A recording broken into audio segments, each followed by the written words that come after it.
Welcome back to our AI series, and we're going through a series with Oak Ridge National Laboratory experts that's going to help the community better understand, and professionals understand, where artificial intelligence is and how it's progressing in our lives and in our industries and everything else. And this is the fourth of 5 shows, actually 6, because the director will be on sometime in March. We have to get that set up to follow up what we're doing. I've actually had several calls on people wanting to get a segment in outside of ORNL, like people that are in this business professionally, and we just wasn't. That's not the way we looked at it. We want to get the leader of innovation in the world, Oak Ridge National Laboratory, to just kind of lay everything out. And every show's been great, and we're appreciative of all that they've done for us. Now we're lucky to have Oak Ridge National Laboratory, so that's where we are. So then, welcome.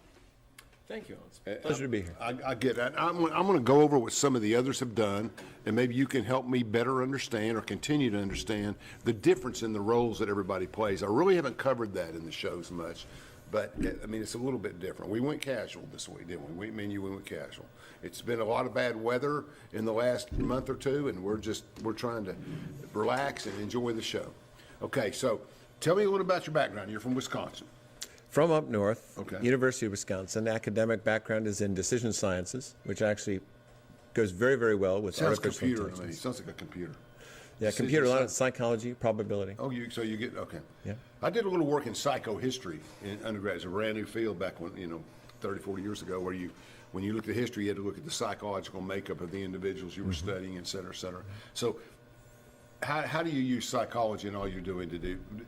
How does psychology factor into a mechanical decision, a numerical decision? I mean, why would psychology be a part of that? Or are you assessing something different? Well, that's a fantastic question. Psychology and probability, so the mathematics behind large language models that most people know as AI today, the apps they have on their phone, et cetera, go very, very well together, because we're trying to figure out mathematically how one thought, word, fragment of a sentence is related to another.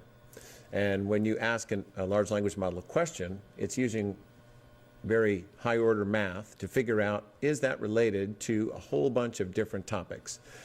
Which is the best answer to give the user? And then, based on that probability, returns that answer to you so you can see it on the screen. Go ahead.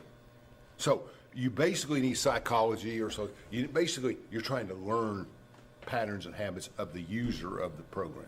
Yes, and that programming into the AI to understand those patterns and habits turned into math, but it's really based on psychological, how people speak, the kinds of nouns, verbs that you use. There are some memory features, and popular, like ChatGPT and Grok have a memory feature you can turn on so that they remember your past conversations.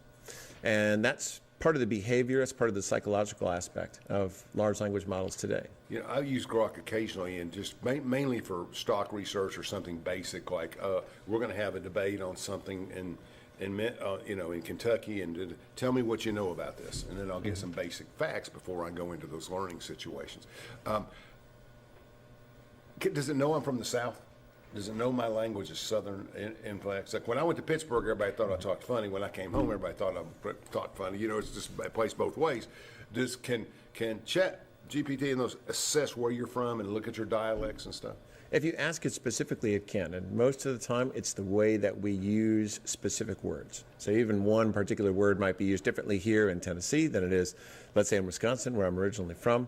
And that same word has a little bit of an inflection difference, right, emphasis on a different syllable, that sort of thing. So if you ask the language model, hey, can you tell the difference between when Alan says this word and when Daniel says this word? Right. It'll be able to pick that up. And it's funny because the classic example is Ewans.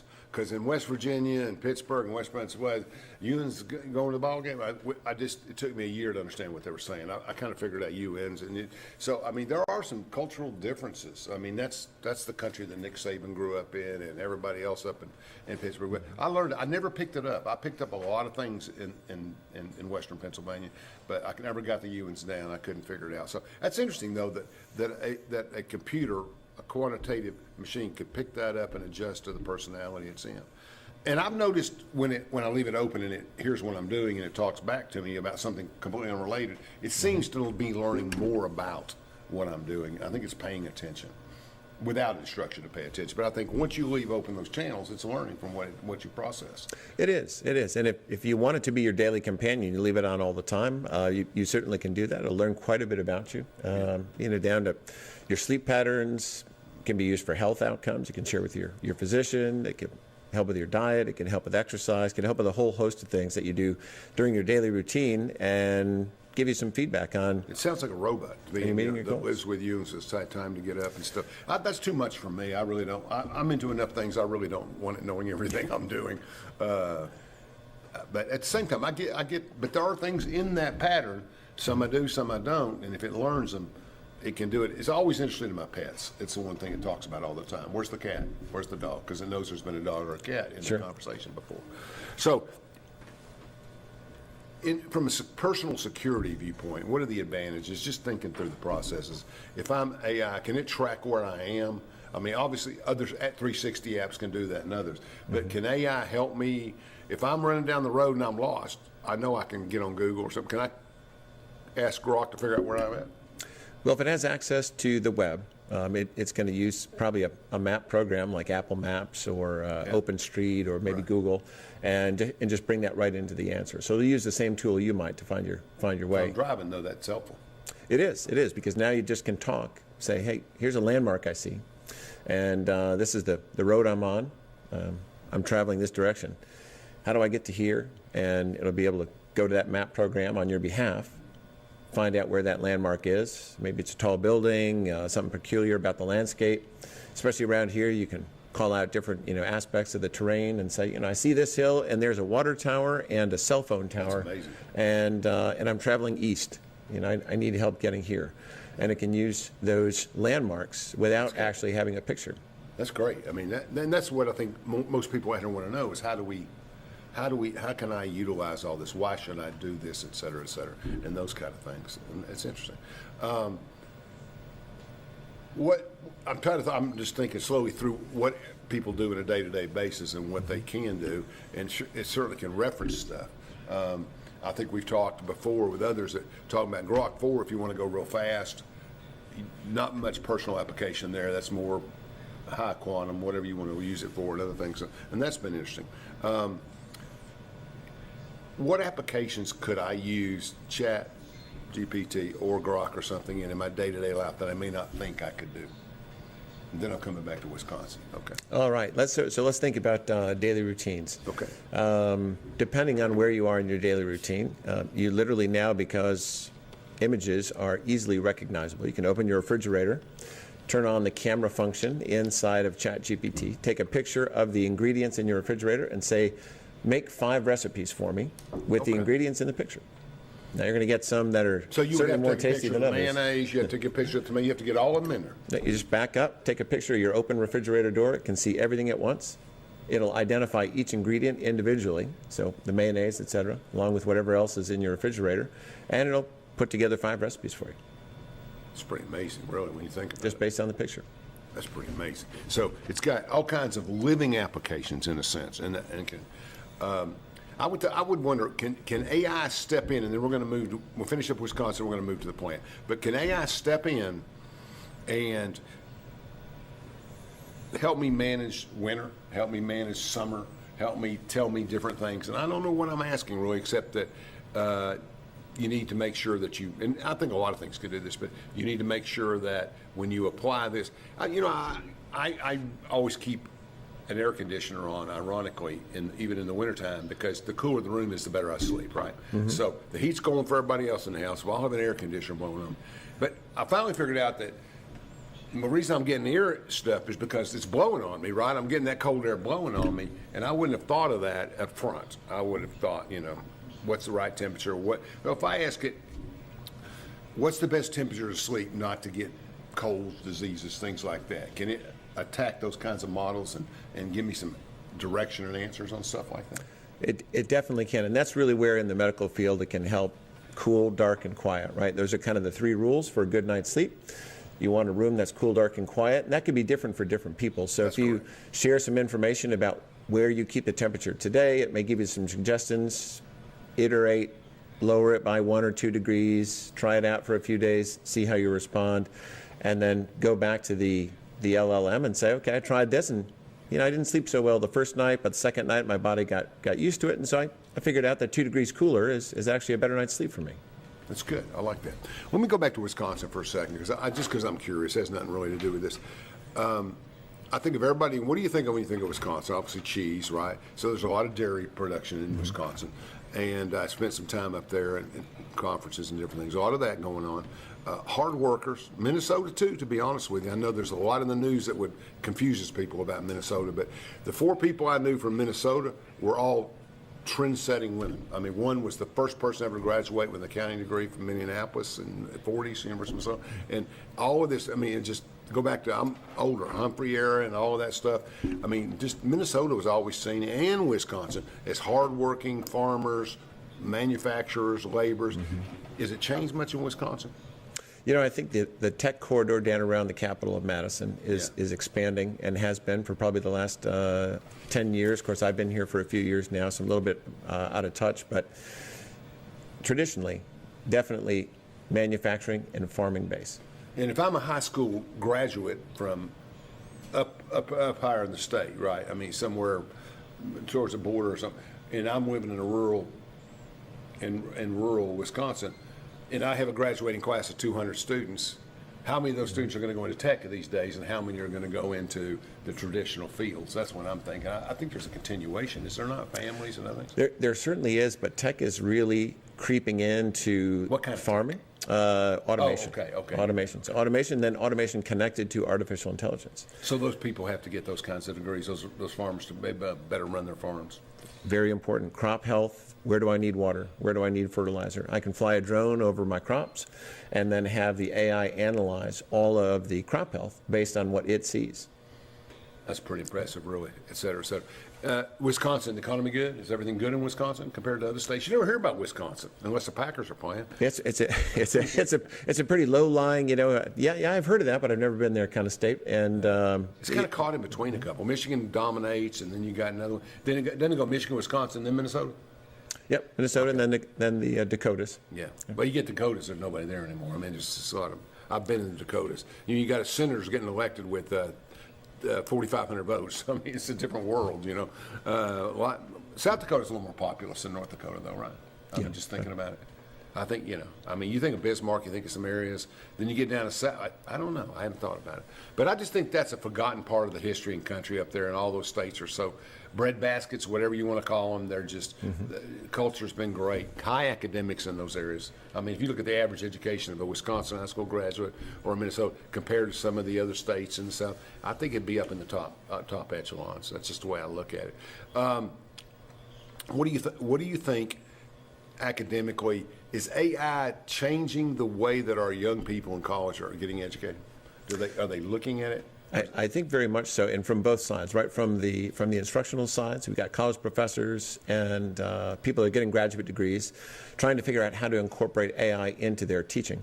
Okay. And then on the student side, they're rapidly trying to do the chicken and egg. How can I use AI to submit my homework or help me write my paper so that my professor either knows about it and says, yeah, this is okay, go ahead and use AI in my class, or they've maybe had the complete opposite. They've got a strict rule that says, nope, no AI.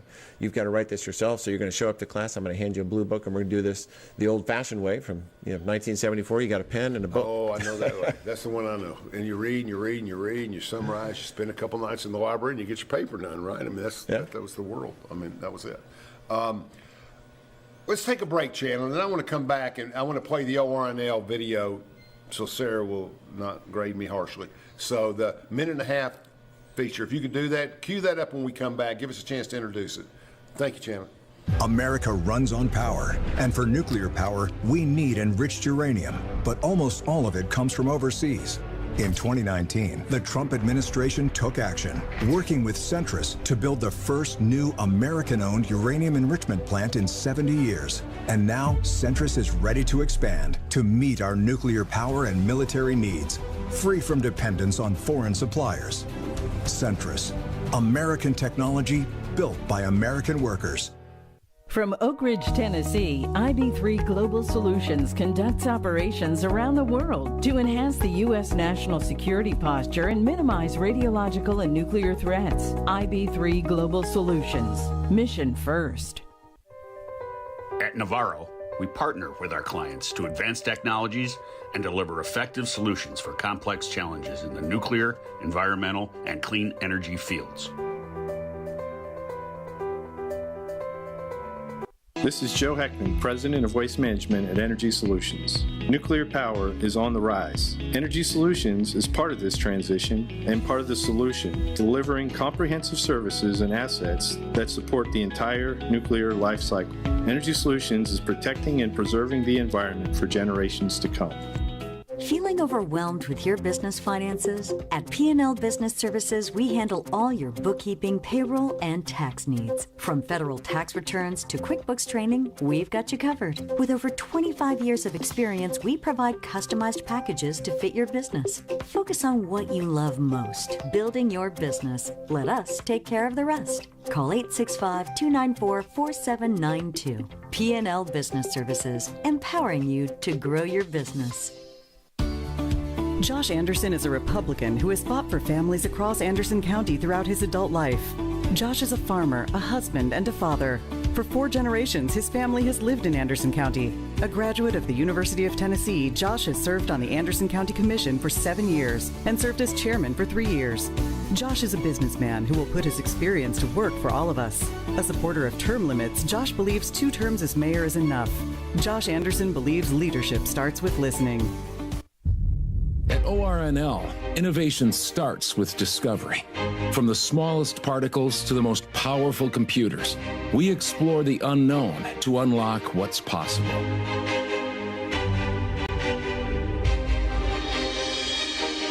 We lead in quantum science, artificial intelligence, and fusion energy, turning bold ideas into emerging technologies that meet American priorities.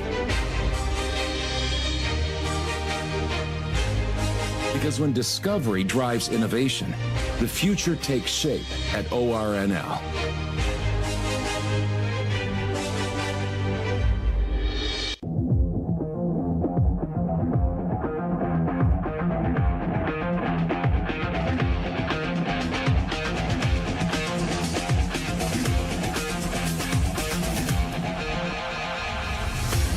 We've talked a lot about Oak Ridge National Laboratory's impact on our country and the world and how it works. It's what it's done.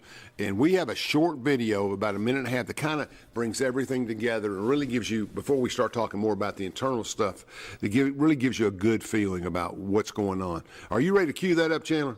Let's go. We're not superheroes, but we're no strangers to saving the world. From our top secret past to our world-leading present, we use big science to make a big impact. We harness the atom, and now we're figuring out the future of nuclear power and other energy sources for our growing world. We make isotopes to fight cancer, discover new elements, explore Mars, and keep ports safe. We've been building the fastest computers in the world for years. And now we're using AI to accelerate our discoveries. Scientists from all over the world come to Oak Ridge because of our unique research facilities. We make manufacturing smarter, bigger, more efficient, using all kinds of materials. We even create new materials from the atoms up. Companies love us because we help them solve problems.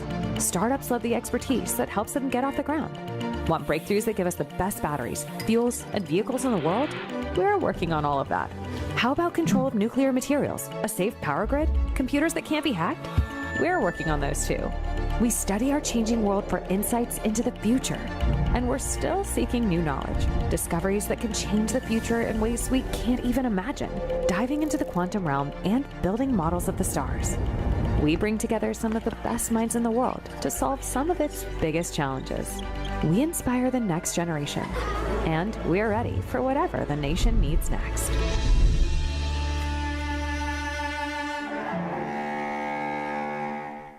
Welcome back. And as you can see, there's all kinds of aspects on what ORNL's doing, and we're continuing to talk about that and to build on that. And hopefully you'll have a better understanding of all that's going on. Because if you're not paying attention this year, it'll be different next year, and it'll be different the next year. So you got to kind of follow it. But we're more interested in what you can do and how you can better understand how it's working in your lives and stuff, and not trying to change the world for you, but a lot of our viewers are working people who just want to understand it a little better. And then we have a whole lot of people that are in the energy business and Morrison that review and send me comments and stuff and different things. So that's where we are. Okay, so you come out of Wisconsin, you get your graduate degrees in what state? All my education was in Wisconsin. Oh, that's great. You stayed home the whole time. That's fantastic. So then I went into banking, global finance, and that's really where I got my start in machine learning and artificial intelligence. A lot of money moved and a lot of small anomalies to detect in the billions and then trillions of transactions that happen around the world. And you need money to do everything. The bad guys need money to move, bad things around. And so we started to partner with federal agencies to understand how those patterns were evolving. And that's really the foundation of machine learning, understanding patterns and being able to predict when something is a little bit off, maybe an anomaly that shouldn't be there. One of the big things that I was involved in was part of the Super Bowl 2018 that was in Minneapolis, and helping the Department of Homeland Security bust open a big human trafficking ring. Great. By following money and the anomalies of money around the Super Bowl. And so the Super Bowl was a prime area or a target for trafficking at that time? Yes, and unfortunately it almost always is. Wherever the Super Bowl goes in America, human trafficking increases 2 weeks before, 2 weeks after, and during. And without trying to be crude, just there's an increase in activity. Basically, there's an interest in an increase in activity. Yep. And that's all finance, and that finance part is what we kept track of. Unbelievable. Some of the world's gotten sadder. But let's follow up on what you're talking about. I'm gonna give you two words, and you'll know what I want to know. Bitcoin, altcoin, and their relationship to AI. And are we still? Can I send $50,000 of Bitcoin to Sarah over here and have it untracked? Is it possible? Yes, if you know what you're doing. Okay. But the average Bitcoin transaction is now being watched?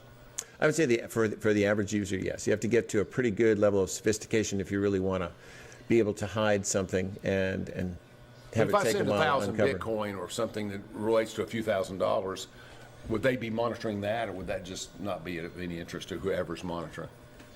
It really depends what it's for, what you're purchasing, who you are, your purchase patterns in the past. All that's part of the whole system. I've never made a Bitcoin transaction. I've never made one. I've owned it.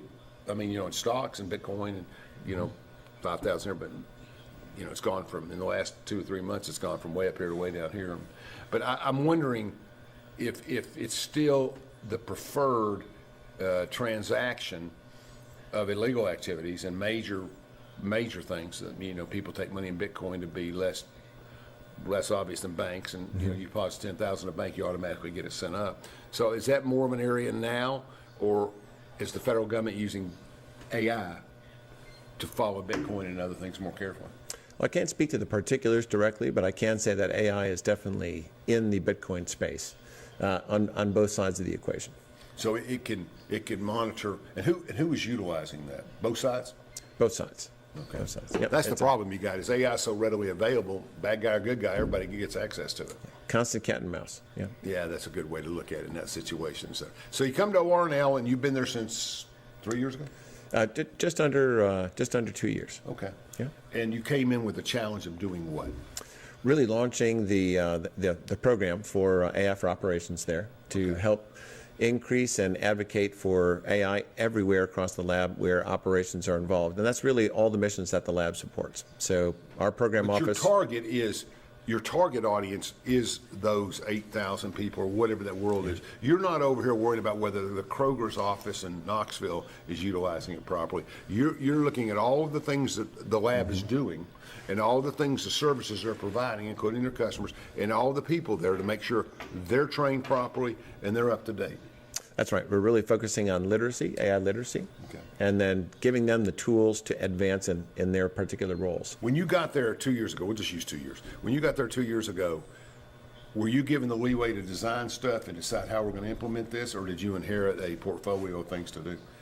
A little bit of both, but I've been given a tremendous amount of leeway, and I have to thank the great leadership for having the foresight to say, this is uncharted territory. Yeah. We can't constrain it. We have to see where it brings us and where we want it to bring us in the future. So let's develop a framework. If it's changing every month, technically. I mean, if people out there are doing different things, you really can't say what you want to teach. You have to discover it, research it, and then and apply it.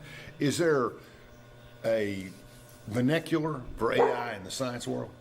There is, and it changes depending on what you're studying. Research is research, so if you want to do a literature review, that could be the same across many different disciplines. If you want to look into something that's more national security focused, that might have a different lexicon, a few different aspects to the language. And then operationally, if you're talking about HR, finance, literally the running, safety, the running of the laboratory itself, that's yet a different operational focus. And that's really where my program office tends to focus the most, is the running of and the support of enabling all those other areas to do better, faster science, security, and operations. Within the ORNL mission. Yes. You're trying to improve the production and the efficiency and the awareness of everything that's going on at ORNL as it relates to AI. Yes.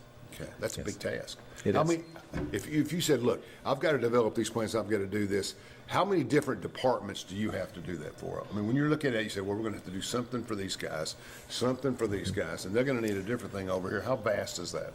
It's really the entire laboratory. So we have a system that we use to intake different cases, use cases for AI around the laboratory, and then we triage those and prioritize them, according to the laboratory agenda for the year that we send into the DOE, where Director Streifer says, we're going to accomplish this. Which one, which two, which 10 projects on that list can we use AI to help accelerate? And so let's go to Genesis, the DOE's mission to get things moving quicker and do things. That seems like a major AI push. That if you're going to make those, if you're going to make all those improvements, you're going to have AI to get it done. Not only incorporate it and language it, but get it done. So when you're working on that, on what Genesis wants to accomplish within our entire structure, whether it's defense, whether it's research, laboratory, whatever it is, when you're looking at it, are your expectations and your goals similar? Of course, they're going to be somewhat similar, but everybody else in the mission, everybody else in the country, in the DOE mission, how does ORNL's implication of what you're doing in the plant differ from others? Or is it the same? Well, it's actually going to be one big coordinated effort for all 17 laboratories. Okay. And we have a special leadership role in that coordination and in that effort when it comes to AI. What is that unique AI? Well, that you can talk about. The two supercomputers that have been announced, Lux and Discovery, they're going to be coming online, are the first two new supercomputers in that laboratory complex. One of them is going to be just focused on the AI mission and supporting Genesis. And that will be coming online this year. Does quantum have a role in any of this? I mean, I know it's kind of futuristic and we're just getting started on it. Gina's excited about it. So, I mean, as we're moving forward with quantum, how does that interface with everything you're doing? Well, AI is changing very, very rapidly. Quantum, when we get there on a full-scale, very robust level, it's going to allow AI to move even faster, if you can believe that. And it's moving at a pace that a lot of people find a little disconcerting already because they're just trying to figure out what happened last week. That's right. And there's something new. So to increase that pace already is something that we're managing and putting a framework around. But you need to be able to have a flash drive that you walk around the plant and say, okay, here's January. Plug it in and learn it. Then come back around, hey, I'm back, it's February. I mean, that's a simplification, but basically you have to continually update. Everything I gave you last month's a little old. I mean, sometimes that happens. It's probably not monthly, but, definitely annually at the more often than that, probably, et cetera, et cetera. Is there any application worth mentioning at ORNL, which would probably be true anywhere, but your familiarity, that's more AI intensive than other areas? I would say probably the number one use for an application is personal productivity. What do you do during your workday that you can accelerate? And so I do a lot of training, give a lot of training courses around the lab, and we'll take suggestions from the audience. For example, a 3-hour task where I've got 11 pages, 12 pages, 100 pages of guidelines in order to get a task done. And you'll work through a sample with it. We'll work through an example. And in one case, we brought a 3-hour task down to 37 seconds. I started 37 seconds. That's my problem. No, I'm just kidding. Take another break, and we'll be right back to talk more about Oak Ridge National Laboratory. At ORNL, national security is a mission powered by science. We safeguard critical infrastructure, develop isotopes for health and defense, and protect the digital frontiers of tomorrow. In a world of emerging threats, We deliver breakthroughs for America that protect lives, systems, and the future.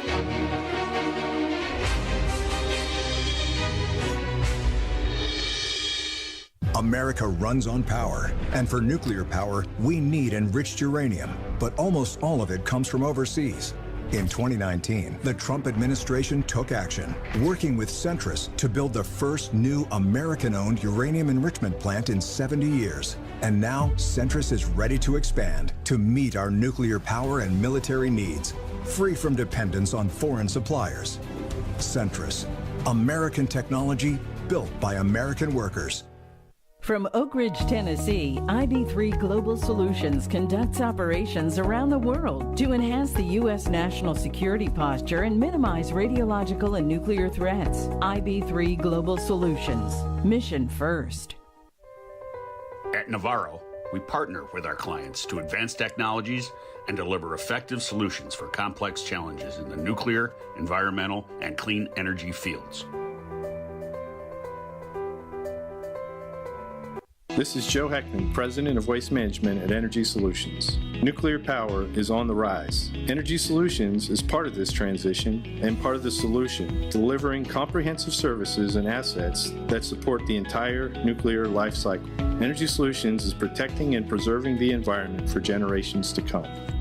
Feeling overwhelmed with your business finances? At P&L Business Services, we handle all your bookkeeping, payroll, and tax needs. From federal tax returns to QuickBooks training, we've got you covered. With over 25 years of experience, we provide customized packages to fit your business. Focus on what you love most, building your business. Let us take care of the rest. Call 865-294-4792. P&L Business Services, empowering you to grow your business.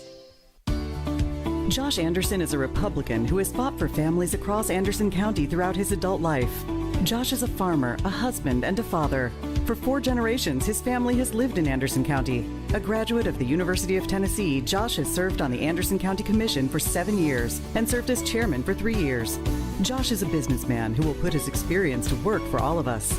A supporter of term limits, Josh believes 2 terms as mayor is enough. Josh Anderson believes leadership starts with listening. American competitiveness runs on innovation, and ORNL helps deliver it. We accelerate the path from research to real-world applications, working with industry to reduce costs, boost efficiency, and bring next-generation technologies to market. It's ORNL science that strengthens the economy and builds opportunity across the nation.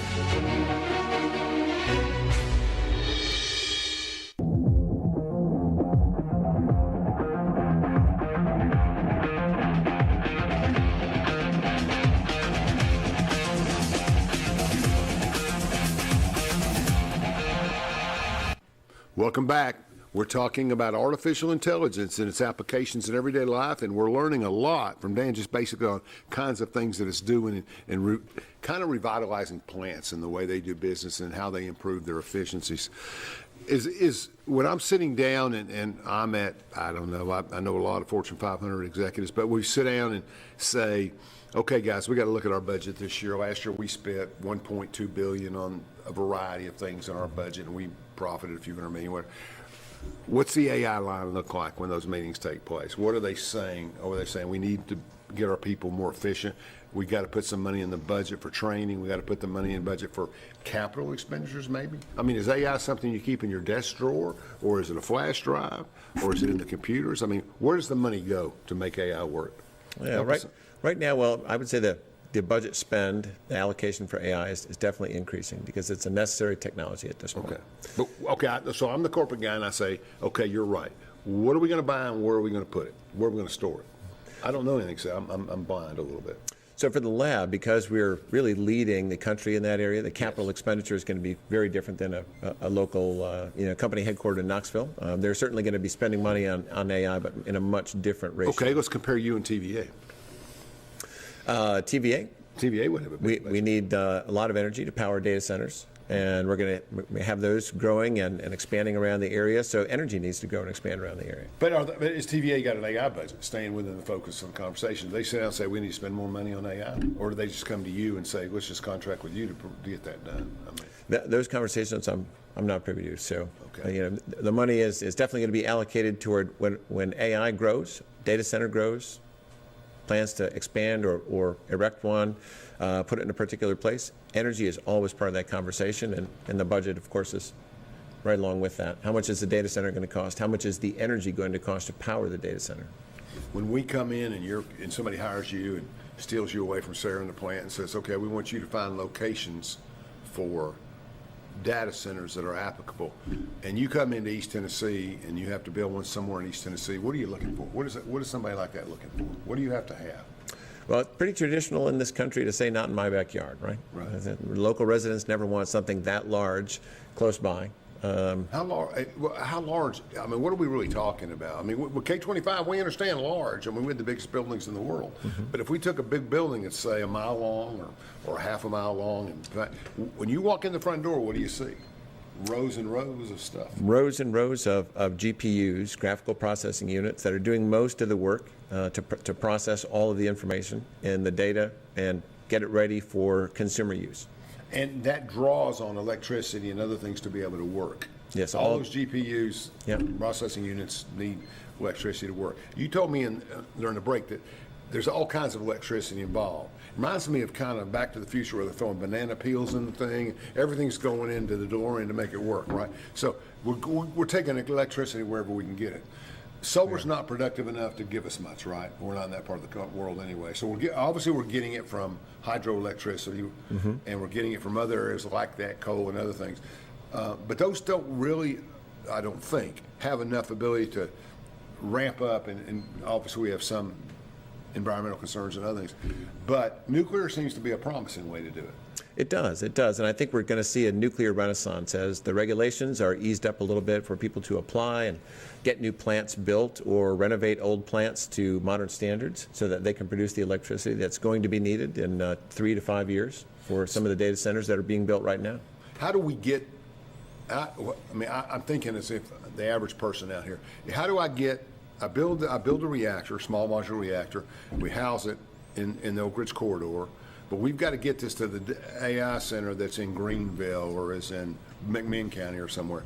How do they get that from there to there? What do they actually transport to those places? Well, the electricity is really transported using traditional means today. So we're talking about the grid, as most people like to refer to it. Okay, so but if you can pull electricity from a nuclear reactor. Yes, yeah, it's a source of power, and then we turn that into electricity. It's whether that nuclear reactor powers a steam generator that creates the electricity, right, much like a coal plant would, or natural gas. But the conversion to electricity is transported over the grid. So we're very focused on the resiliency of that grid, making sure that it's robust and can survive the extra load that's going to be placed on it, as well as looking out for its defense. So if we get 18 inches of snow in the next 2 weeks, and the temperature after that drops to 4 degrees, that's going to put a tremendous demand on our electricity grid. Does that impact what goes to AI and what we can transport up the road for the AI center, the data center?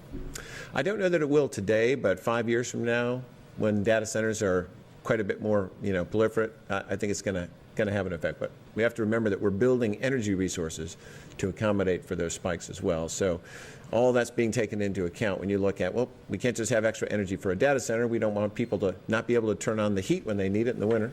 Have you been inside a data center? Oh, yes. Okay. Almost every week. I would think so. Yep. So, and those how many data centers in Tennessee? One? That I can't speak to. Okay. That's fair. Okay. We know there's one. I see them being built. I know Musk built one in West Tennessee and some other things. So I think we get those data centers up. Yeah. So those basically are proprietary by ownership, are they not? They are. They are, okay. But obviously you can't miss one. It's not being hidden in the barn. If you see something going up that's a football field long, you get a pretty good idea of it. Okay. So what are the things that you're looking for when you build a data center? You're looking for land? Yep. and you have to have access to electricity. Don't care about the proprietary stuff inside, but when you go in, you run into restrictions because people don't want them. You're exactly right. I know an 1,100-acre plot that would be perfect for some stuff, but they can't get it through. So, I mean, I see a lot of that, et cetera, et cetera. So the more data centers we have and the more information we have going out, the more that improves everything, right? That improves our ability to do everything. So we're trying to get data centers built so we have more electricity, we have more GPUs working, so we can progress at an exponential rate, basically. So I guess that's where we're at. Does it matter where they're at? I mean, does it impact us here locally if they build 5 data centers in Wyoming and 2 in Illinois and 5 in West Virginia? Are we not able to use those? Now we're at the point where we're just beginning to connect those large data centers across the country and have the technology to do so. So that's becoming less and less of an issue. We need a local data center. I got you. Still, we're still there, but we are now entering that phase where if there is a data center in Wyoming, we can connect it to a data center in Tennessee. How do we connect it technologically? Is that proprietary or is that common? But most of it's proprietary now because we need to move data now, not just electricity. I got you. And the faster we can move data, the faster we can symbiotically have those data centers working on the same problem at the same time. That's good. I like that, et cetera, et cetera. So you got all these groups of people. How many people work in your department? My particular team, I've got a team of 10. It's pretty good size. We just focus on, the things that I shared before. Do you disperse them out? Do you disperse them out into different areas, or they all have different levels, different skill levels? Does one person do all 10 areas, then another person, or does one person do everything in one area? You know what I'm saying? Yeah, it depends on the project size. Some of them are pretty straightforward, where we might have 1 or 2 people work on it for, say, 3 to 6 months. Some are very sophisticated and require the whole team to work on it together because we have a lot of internal stakeholders, and the project teams can get quite large. I'm beginning to get a picture of the whole thing. I'm beginning to see more and more what you got a lot of work to do. I mean, I'm starting to look at it and think about it in a year and a half. You really got a lot of pressure on you to get it done internally. It's one thing to do some of what some of the other people do in research and conception, but you've got a very operational aspect to what you do. Yes. I mean, you got to produce. Do companies generally have goals? We want to have this much output by next year, or we want to have this much. Do most companies, without any specific examples, have internal goals of how they can build or build within AI and have more AI involved in their business? Well, we certainly do at the lab, and I would hope that most companies that have budget for that would be doing that, planning that as part of their annual or biannual planning process, how they're going to use AI to increase productivity in different areas, and then prioritize that against the goals of the company for the year. So we do that at the lab. We have a long backlog for my team that we prioritize with the lab agenda every year and make sure that we're focusing on what the lab needs to focus on so that it's running at the best operational efficiency it can. Is there good buy-in across the board? I mean, obviously they have to buy in. I mean, they work there, they know it's important.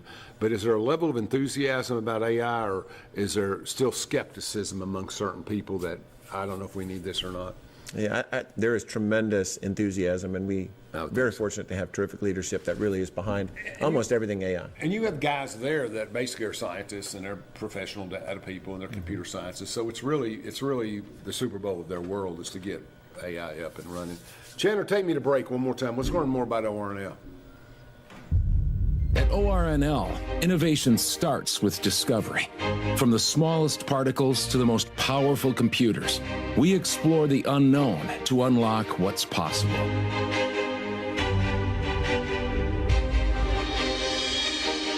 We lead in quantum science, artificial intelligence, and fusion energy, turning bold ideas into emerging technologies that meet American priorities. Because when discovery drives innovation, the future takes shape at ORNL.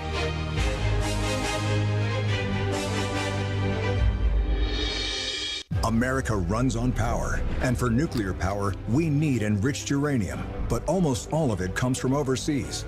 In 2019, the Trump administration took action, working with Centrus to build the first new American-owned uranium enrichment plant in 70 years. And now, Centrus is ready to expand to meet our nuclear power and military needs, free from dependence on foreign suppliers. Centrus, American technology built by American workers. From Oak Ridge, Tennessee, IB3 Global Solutions conducts operations around the world to enhance the U.S. national security posture and minimize radiological and nuclear threats. IB3 Global Solutions. Mission first. At Navarro, we partner with our clients to advance technologies and deliver effective solutions for complex challenges in the nuclear, environmental, and clean energy fields. This is Joe Heckman, President of Waste Management at Energy Solutions. Nuclear power is on the rise. Energy Solutions is part of this transition and part of the solution, delivering comprehensive services and assets that support the entire nuclear life cycle. Energy Solutions is protecting and preserving the environment for generations to come. Feeling overwhelmed with your business finances? At P&L Business Services, we handle all your bookkeeping, payroll, and tax needs. From federal tax returns to QuickBooks training, we've got you covered. With over 25 years of experience, we provide customized packages to fit your business. Focus on what you love most, building your business. Let us take care of the rest. Call 865-294-4792. P&L Business Services, empowering you to grow your business. Josh Anderson is a Republican who has fought for families across Anderson County throughout his adult life. Josh is a farmer, a husband, and a father. For 4 generations, his family has lived in Anderson County. A graduate of the University of Tennessee, Josh has served on the Anderson County Commission for 7 years and served as chairman for 3 years. Josh is a businessman who will put his experience to work for all of us. A supporter of term limits, Josh believes 2 terms as mayor is enough. Josh Anderson believes leadership starts with listening. At ORNL, we advance energy technologies that keep the nation moving. Our researchers develop secure, reliable, and affordable systems, from nuclear materials to grid innovations, to fuel America's growth and resilience. Because energy isn't just about power, it's about independence, progress, and the science that makes it possible.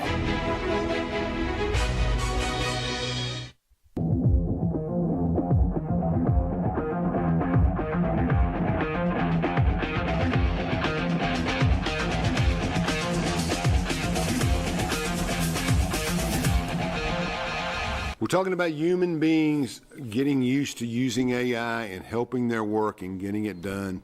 And I was making the argument during the break that a lot of people just don't want to share everything with the machine. They can't. And the more they share, the more productive the machine can help them be. That's the spin anyway.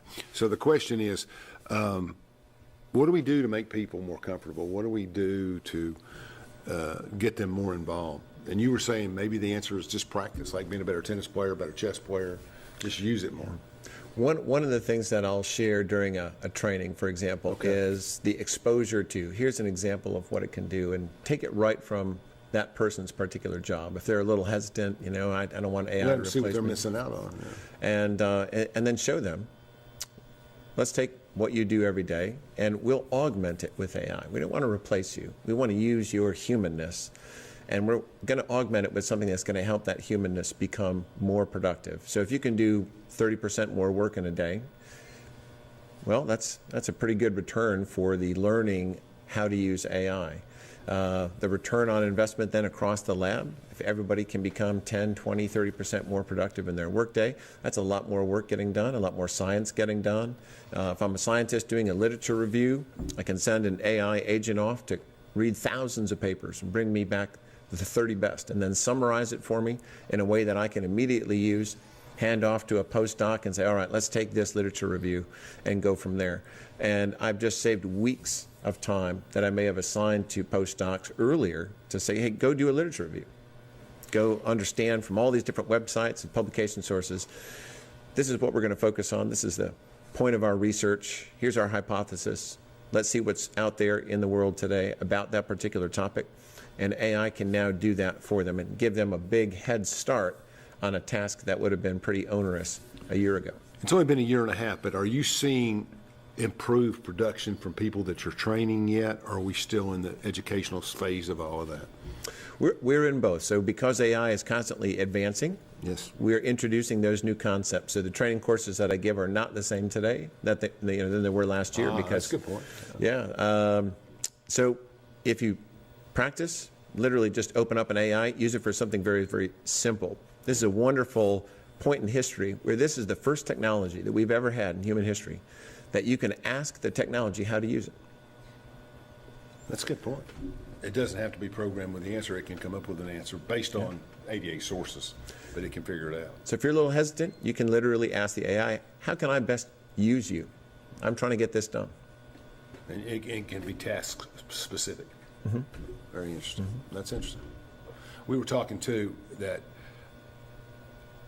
is everybody, if you go home and you look at other industries and is that, Sarah and I are both have been in the media world for years. The question comes down to how much of a role does AI play in, I'm not wording it correctly. See, it's hard for me sometimes because it's a new area, right? I need training.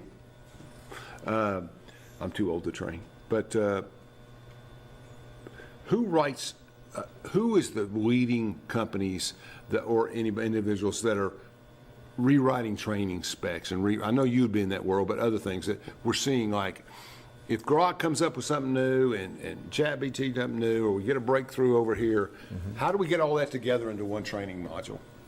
That's really where my program office focuses. We're constantly keeping abreast of what's new. So, and that what's new and applicable, or what's new? Yeah, both. Okay. What's new, and then can we use it at the lab? Is it going to give us a material advantage in science, security, or operations? So can we apply that new technology? Sometimes it's new, it's shiny, and it just isn't going to offer us any, immediate benefit. There's a lot of that. Yeah. Okay. Advanced manufacturing. We see a lot of it at Y12 and other places as you move through it. It seems like a prime area for AI. Fantastic area for automation. Automation, get all that done. How to do it more, how to efficient. We used the example on one show of the UPF design, how in the first year it got behind over, didn't work. They had to redesign the thing, set them back hundreds of millions of dollars and all that stuff back 10 years ago. And I think if we'd had AI on the job at the time, that would all have been avoided.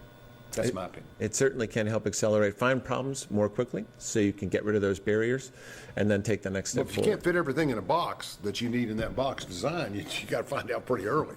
I mean, I'm not saying, I think that happens in different applications across the country. I don't know. But certainly by redesigning and moving ahead, they've done a wonderful job. I just think it's a matter of, I see AI as doing those things in advance that people don't do as well. And I think that's where I'm at. And I think AI has to be implemented. Are people that are, is manufacturing an area where people are using it more than other areas? I would definitely say manufacturing is, construction. Anytime you're building something, you have to understand the engineering behind it. Right. So you can incorporate AI into the engineering. Am I using the right material? Is there a better choice of materials? Should I be using metal, or is there some new polymer that is lightweight and the same strength that I can substitute that actually costs less money? So now I have 3 wins by incorporating AI that said, steel will work, but this other material that's cheaper, lighter, and just as strong, 1/3 the cost, will work as well. So I'm building this project. Let's just pick a town somewhere. Athens, Tennessee. I'm building a building. I'm doing this manufacturing project. It's a $60 million situation or whatever. And I'm the contractor, and I say, I need AI to help me. Where do I go? I would start with what you do best as a contractor. Take those designs, put them into AI, and say, am I meeting the building codes? But at that point, I'm going to feel better if I have an AI expert standing next to me saying, Alan, load this into compartment number 32 because it's going to know more about that, or the language isn't right. Are there AI people that can come in and do that and are available for that kind of contracting situation?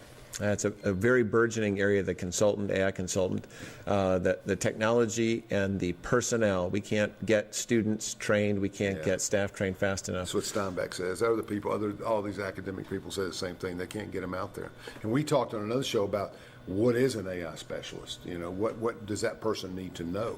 And you can revamp that for a couple of minutes. If I'm going to send an AI specialist, needs a computer background, needs a math background, in my opinion. But after that, I guess it would be a lot of experience in working with AI and seeing how those are developed. In the end, AI is language, and that's the way I look at it. That basically, I've got to communicate with language what it needs to do. Yes.